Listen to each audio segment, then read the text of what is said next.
আগামী ৫০০ বছরে মঙ্গল গ্রহে কী কী পরিবর্তন আসবে চলুন জেনে নেই।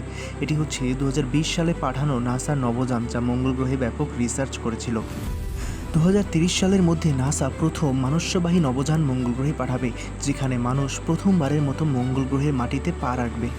যেহেতু মানুষের লক্ষ্য মঙ্গল গ্রহে স্থায়ীভাবে বসবাস করা, তাই এর জন্য মানুষ সেখানে গিয়ে রিসার্চের কাজ শুরু করে দেবে।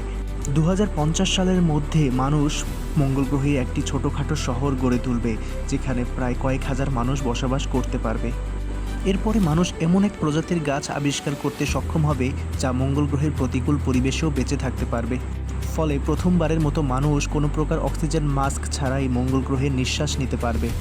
এরপর পরবর্তী ১ থেকে ২০০ বছরের মধ্যে মঙ্গল গ্রহে বড় বড় শহর গড়ে উঠবে, যা অনেকটা পৃথিবীর শহরগুলোর মতোই হবে, যেখানে বড় বড় দালান কোঠার পাশাপাশি বিভিন্ন ধরনের যানবাহন থাকবে। মঙ্গল গ্রহের মানুষ উন্নত প্রযুক্তির মাধ্যমে নিয়মিত পৃথিবীর সাথে যোগাযোগ রক্ষা করে চলবে। এছাড়াও মঙ্গল গ্রহে থাকা মানুষ একসময় সন্তানের জন্ম দেবে। এসব সন্তান মঙ্গল গ্রহেই জন্মগ্রহণ করবে, তাই সেটাই তাদের মাতৃভূমি হিসেবে বিবেচিত হবে। এসব শিশুর শারীরিক সক্ষমতা পৃথিবীর থেকে অনেকটাই আলাদা হবে। এখানে জন্মানো শিশুদের পৃথিবী সম্পর্কে বিভিন্ন শিক্ষা দেওয়া হবে। এতে করে তারা পৃথিবী সম্পর্কেও যথেষ্ট জ্ঞান লাভ করতে পারবে।